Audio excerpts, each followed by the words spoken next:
संदेश है। ये भगवान का जो अवतार हुआ चैतन्य महाप्रभु के रूप में है। तो ये अवतार ऐसा अवतार है, न भूतो न भविष्यति। ऐसा अवतार न कभी हुआ और न कभी होगा।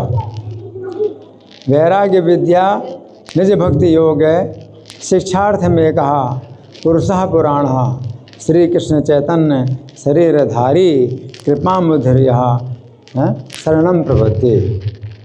तो मैं उन चैतन्य महाप्रभु के शरण लेता हूँ जिन्होंने वैराग्य विद्या निज भक्ति योग शिक्षार्थ में, जिन्होंने अपनी भक्ति का योग सिखाने के लिए, जिसमें वैराग्य और विद्या साथ साथ है। तो वैराग्य का मतलब है विरक्ति है, और विद्या का मतलब है ज्ञान। तो ज्ञान, वैराग्य और भक्ति, ये तीनों की शिक्षा देने के लिए वो पुराण पुरुष है श्री कृष्ण चैतन्य शरीर धारण करके आए। कृपाम्बुधिर, वो कृपा के समुद्र हैं, उनकी मैं शरण लेता हूँ। तो भगवान चैतन्य का जो अवतार है यही एकमात्र अवतार है जिसमें उन्होंने जो अति दुर्लभ, दुर्लभ से भी ज़्यादा दुर्लभ जो कृष्ण प्रेम है वो प्रदान किया। तो कृष्ण प्रेम एक ऐसी वस्तु है जो कि कई जन्मों में भी नहीं प्राप्त होती। मुक्ति ददाति कहे चेत ना इसमें भक्ति योगम। तो भगवान जो है अपनी भक्ति को छिपा के रखते हैं, अपनी भक्ति नहीं देते और मुक्ति दे देते हैं। कभी कभी मुक्ति दे देते हैं लेकिन भक्ति नहीं देते हैं भगवान। इस अवतार में एकमात्र ये अवतार है जिसमें उन्होंने सबको भक्ति प्रदान की। और वो जो कृष्ण प्रेम का खजाना,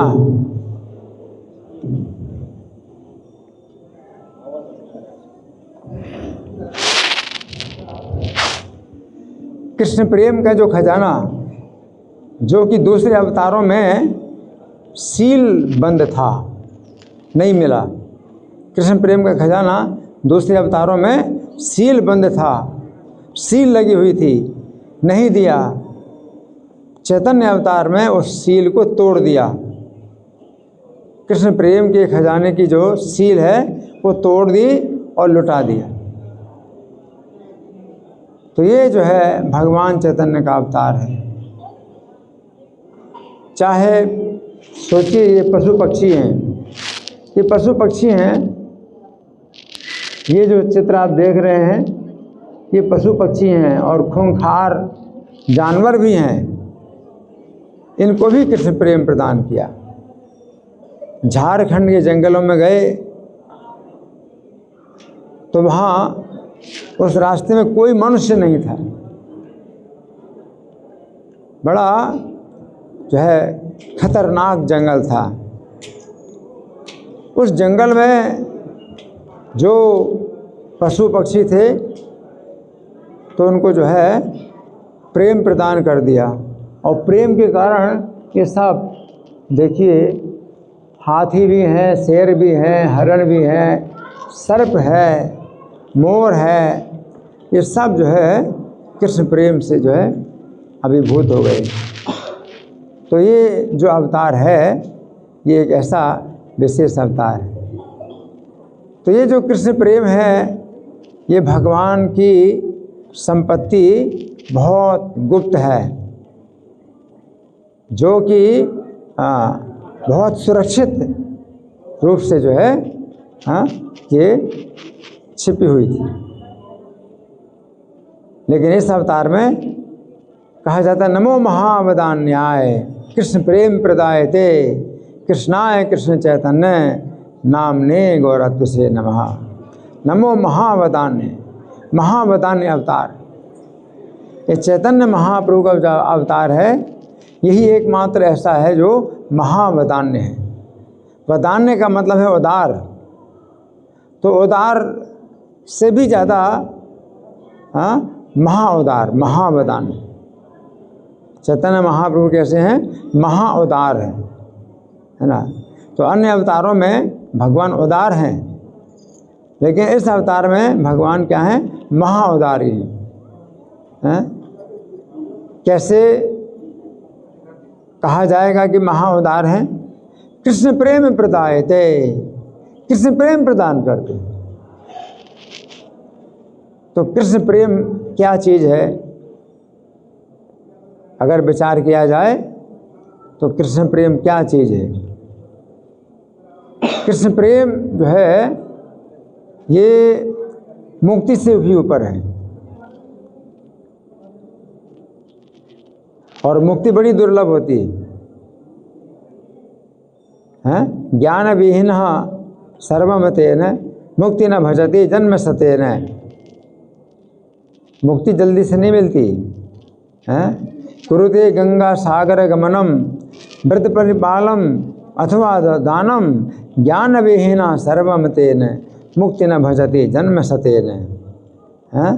तो कोई व्यक्ति जो है गंगा सागर में जाता है, स्नान करता है, कुरुते गंगा सागर गमनम, और दानम अर्थात दान करता है, व्रत परिपालन, और गंगा सागर में व्रत का बहुत अच्छी प्रकार से पालन करता है और दान करता है ना। लेकिन तो भी 100 जन्मों में भी उसको मुक्ति नहीं प्राप्त होती जब तक कि ज्ञान ना हो, और ज्ञान प्राप्त होना भी बहुत दुर्लभ है।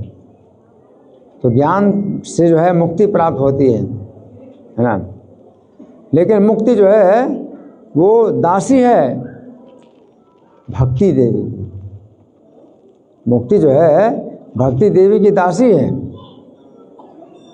अगर आपको भक्ति प्राप्त हो जाए तो मुक्ति जो है वो क्या है? आपके द्वार में खड़ी है, द्वार में खड़ी रहती है, हाथ जोड़ करके द्वार में खड़ी रहती है। मुक्ति दासी है, वो भक्ति महारानी की दासी। तो भक्ति महारानी की कितनी महिमा, वो भक्ति जो है भगवान चैतन्य महाप्रभु प्रदान करते हैं।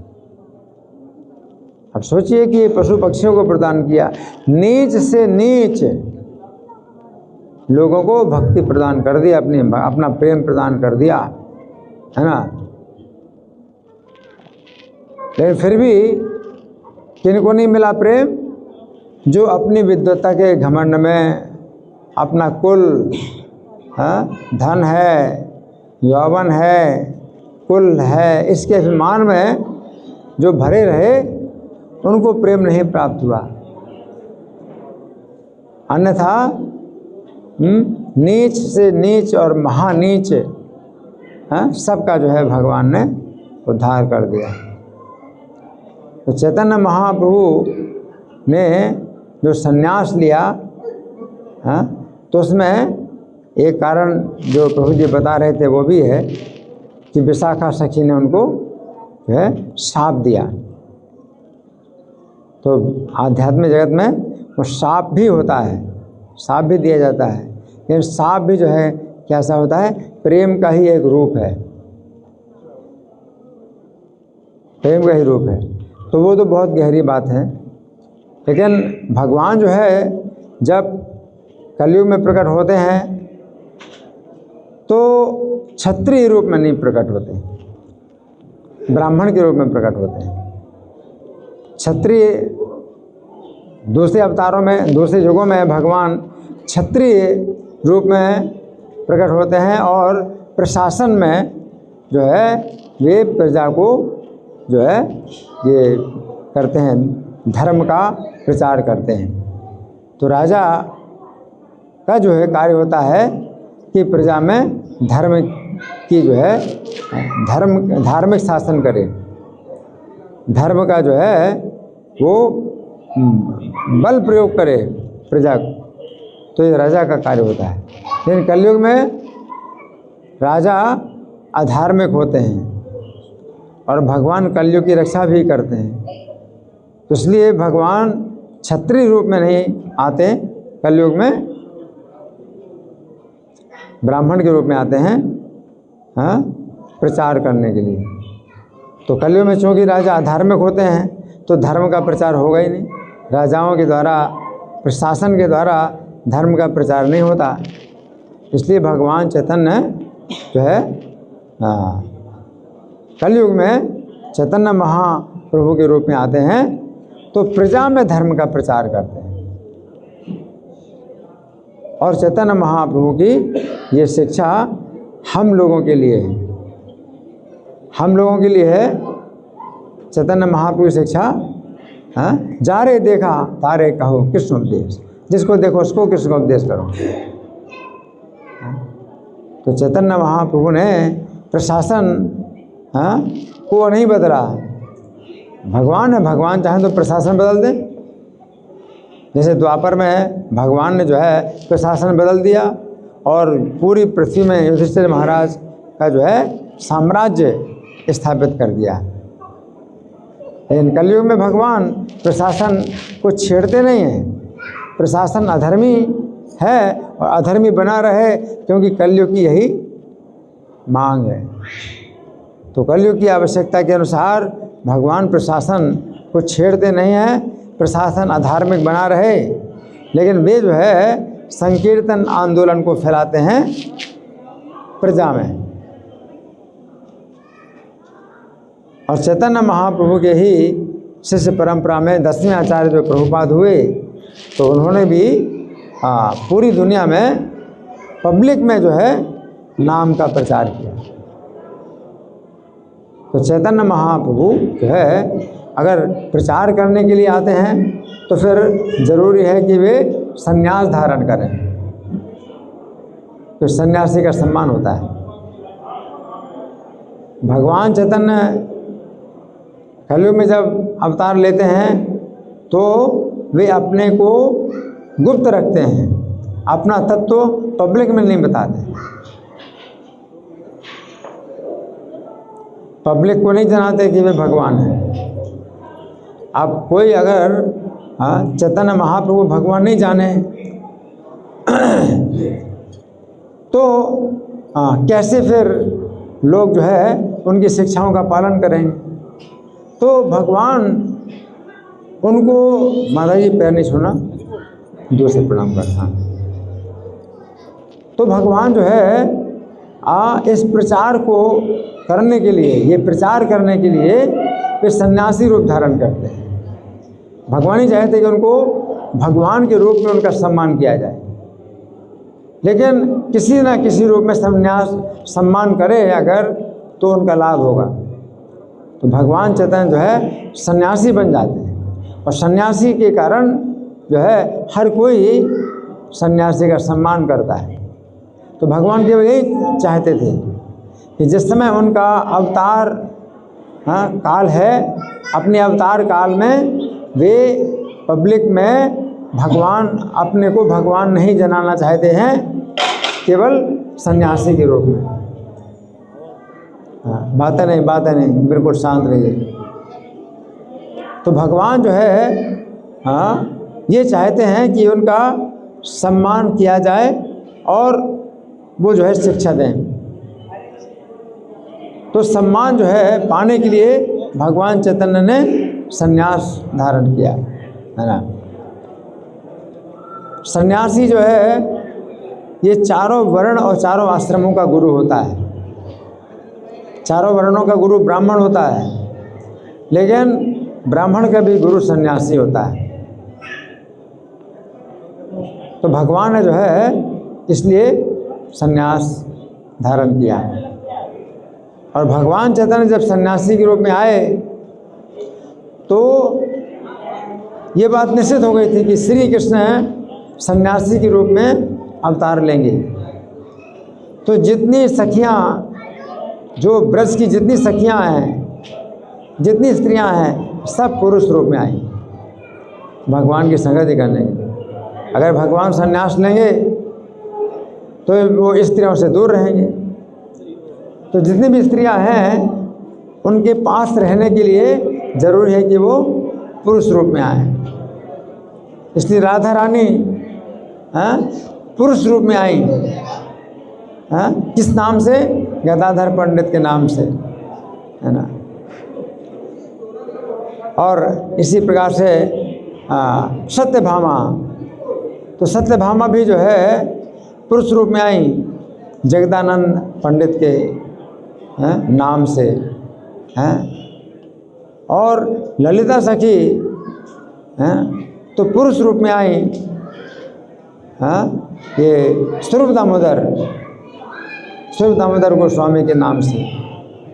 विशाखा सखी आई पुरुष रूप में राय रामानंद के नाम से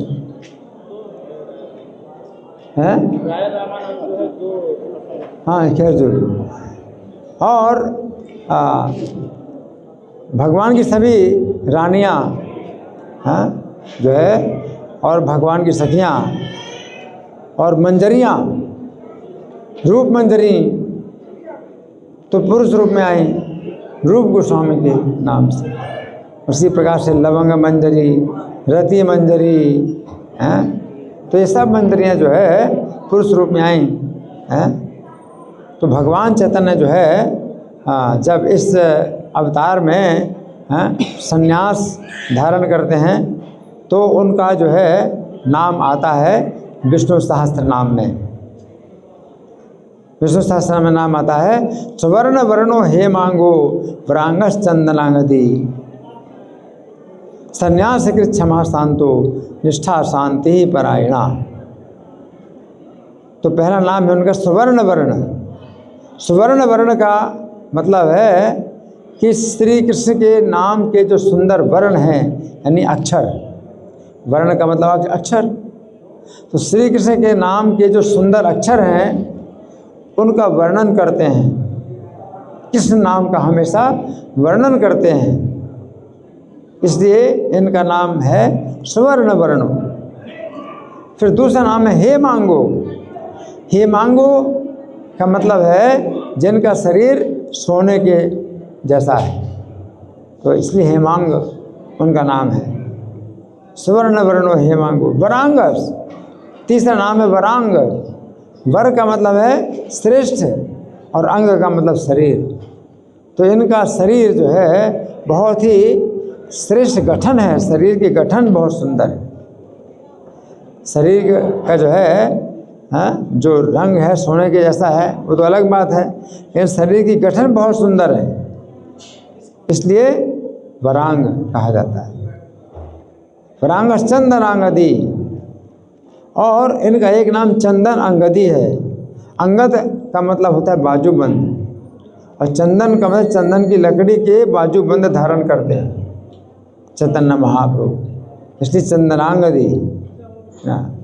फिर पांचवा नाम है संन्यास कृत।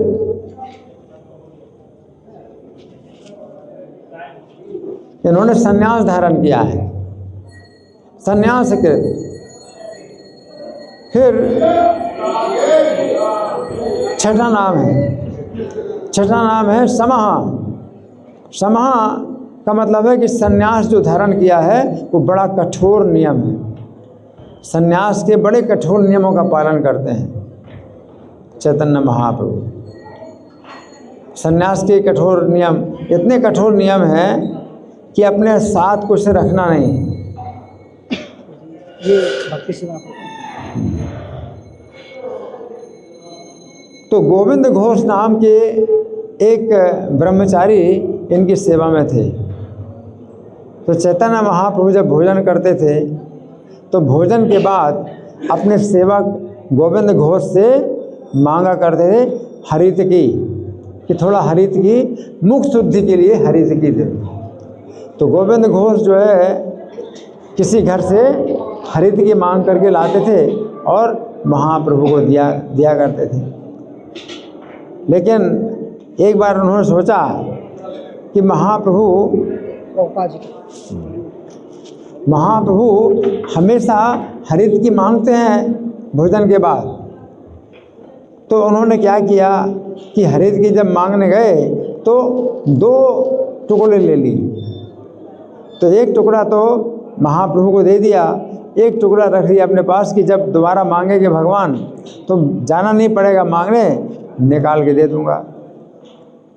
तो दूसरी बार जब भगवान ने भोजन किया और हरित की मांगी तो अपनी जेब से निकाल के देती हरित की। तो चैतन्य महाप्रभु ने पूछा कि तुमने अपने जेब में रखी थी हरित की?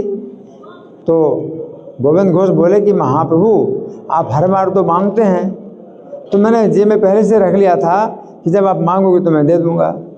तो चैतन्य महाप्रभु बोले अच्छा तो तुम जो है परिग्रह करते हो, यानी इकट्ठा करते हो किसी चीज़ को, तुम गृहस्थ बनो।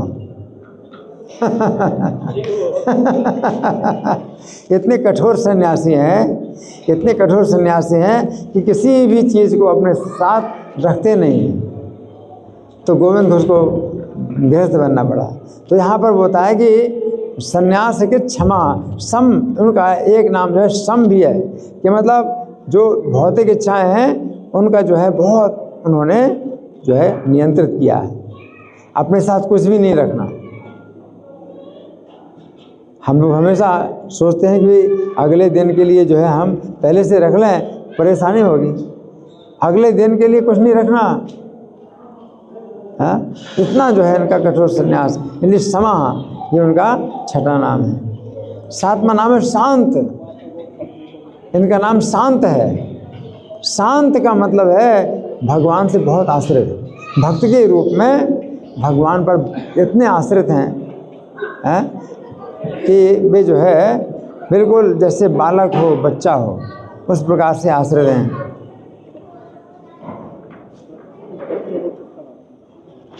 इसलिए इनको कहा है शांत। सातवां नाम है शांत। फिर आठवां नाम है निष्ठा शांति परायणा, शांति की पराकाष्ठा के परायण। तो शांति की पराकाष्ठा क्या है? शांत के ऊपर दास रस है, उसके ऊपर सख्य रस है, उसके ऊपर वात्सल्य रस है, उसके ऊपर माधुर्य रस है। तो माधुर्य रस जो है शांति की पराकाष्ठा है।